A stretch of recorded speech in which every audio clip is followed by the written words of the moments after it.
Bonsoir. Vous êtes en plein préparatif dans la grande salle d'exposition du quai Antoine Ier. Que nous réservez-vous pour cette exposition intitulée « Des ateliers aux ateliers » et consacrée au photographe Michel Sima? Nous avons préparé une exposition de photographie avec la direction des affaires culturelles autour du travail de Michel Sima qui présente beaucoup d'artistes dans leurs ateliers et dont le commissariat est assuré par Donatien.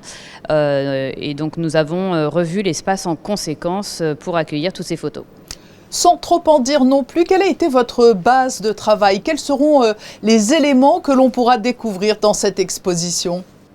Exclusivement des photos et avec un clin d'œil pour la scénographie à l'atelier ou à l'atelier.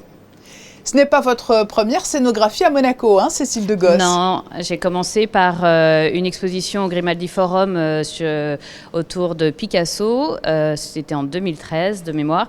Et ensuite, j'ai travaillé sur la restructuration du parcours des visites au Palais. Et donc, j'ai travaillé pendant 8 années au Palais pour refaire entièrement le parcours des visites. Et avec le succès que l'on connaît. Vous avez travaillé également avec de grands noms du milieu de l'art. Vous fourmillez de projets. Deux sont en cours, je crois, en parallèle. Alors, l'un au Petit Palais et l'autre à la Royal Academy of Arts de Londres. Alors j'en ai deux au Petit Palais, j'ai l'île Jeuforge et Ribera qui vont ouvrir successivement en octobre et en novembre. Et à la Royal Academy, c'est Michel-Ange, Raphaël et Léonard de Vinci qui ouvrira également au mois de novembre. Donc on le comprend, vous voyagez d'univers en univers et vous apportez votre propre touche créative, hein, c'est ce qui est enthousiasmant dans votre métier. Voilà, chaque exposition est un projet différent et je suis absolument pas spécialisée dans l'art contemporain ou l'art ancien. Ce qui est important, c'est justement de traverser les siècles parce que chaque expérience apporte pour l'autre et chaque projet est nouveau et donc c'est ce qui est passionnant dans ce métier. Pardon de vous poser cette question car les scénographes sont libres et portés par leur propre style et leur propre touche, mais plus généralement, le travail de scénographie évolue tout de même au gré des époques et des tendances. De quelle manière les codes ont-ils changé au cours des dernières décennies ?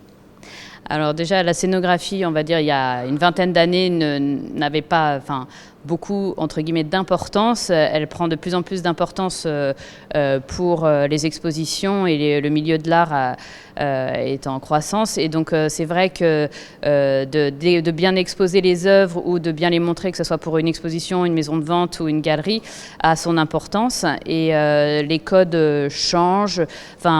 Chacun a un peu sa propre esthétique, mais donc ça dépend aussi des musées dans lesquels on travaille, les personnes avec qui on travaille. Il y en a qui n'aiment pas la couleur, d'autres qui aiment la couleur. Donc c'est tout un travail autour des volumes, de l'éclairage, des couleurs qui font un tout pour que le visiteur se sente au mieux pour voir une exposition. Et pour ce qui vous concerne, on pourrait dire qu'il y a une volonté d'adopter plutôt un style épuré, c'est cela ? Exactement. Je pense que même si c'est beaucoup de travail derrière, j'essaye toujours d'épurer au maximum pour mettre en valeur les œuvres, puisque le métier de scénographe, c'est vraiment un métier d'effacement pour mettre en valeur les artistes ou les œuvres qu'on expose. On le devine derrière vous, ce sera ma dernière question. Vous êtes en plein préparatif. Sur quoi portez-vous votre attention ? La lumière, les murs, l'espace, comment arrivez-vous à concevoir une scénographie et plus particulièrement celle-ci ? Alors, ce qui est important pour moi, c'est le travail des proportions, de bien scander l'espace et en fait de créer des volumes pour que ça soit, pour que le visiteur s'y sente bien. Évidemment, le travail de lumière est très important pour mettre en valeur les œuvres, mais donc une scénographie c'est un tout et il faut gérer toutes les petites problématiques également de circulation, de flux, de sécurité qui ne sont pas vues en général par le visiteur quand il vient, mais c'est vraiment je pense un travail d'architecture et de proportion.